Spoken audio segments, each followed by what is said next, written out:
আলাইকুম আমার কলেজের আপুরা ভাইয়েরা সবাই কেমন আছো? আজকে আমি রান্না করব বুট, ছোলা বুটটা স্পেশালভাবে বানাবো। আজকে দিয়ে দিচ্ছি ঝালমুড়ির তেল। ঝালমুড়ির তেল দিয়ে আজকে আমি ছোলা বুটটা রান্না করব। দিয়ে দিচ্ছি দুটো তেজপাতা, দুই তিনটা দারচিনি, দুই তিনটা এলাচ। দিয়ে দেব পেঁয়াজ কুচি,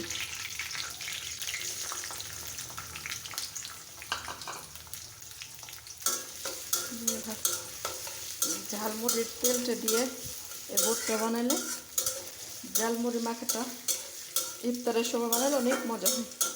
তোমরা একবার বানিয়ে দেখতে পারো। পেঁয়াজটা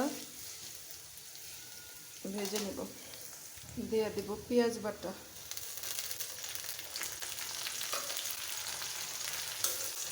পেঁয়াজ বাটাটা ভালোভাবে ভেজে নেব।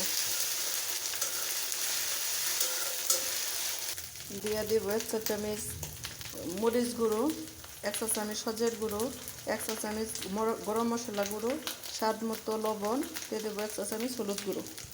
দিয়ে মশলার সাথে ভালোভাবে কষিয়ে নেব।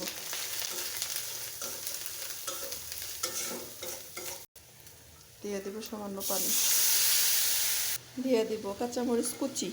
আমি কাঁচামরিচটা সবসময় এভাবেই দিয়ে দিই। দিয়ে দেবো 3 চা চামচ আদা রসুন পেস্ট, চামচ জিরা পেস্ট।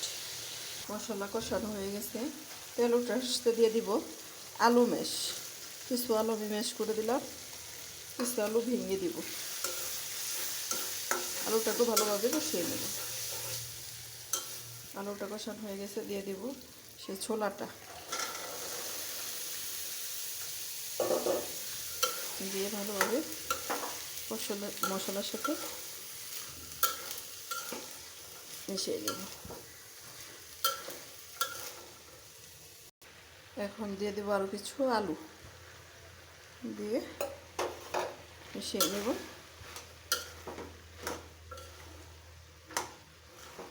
কষিয়ে নিয়ে হালকা দিব ঝোল।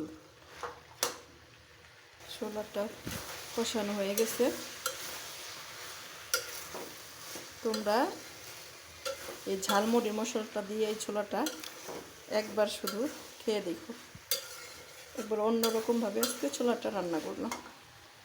দেখো ছোলাটা ফ্রাই হয়ে গেছে, কালারটা কি সুন্দর আসছে। বাস হয়ে গেল আমার ছোলা। আমার রেসিপিটি যদি তোমাদের ভালো লাগে আমার পেজটা ফলো করো প্লিজ। আমার ইউটিউব চ্যানেলটাকে সাবস্ক্রাইব করে দেবো। সবাই ভালো থেকো, সুস্থ থেকো, আল্লাহ হাফেজ।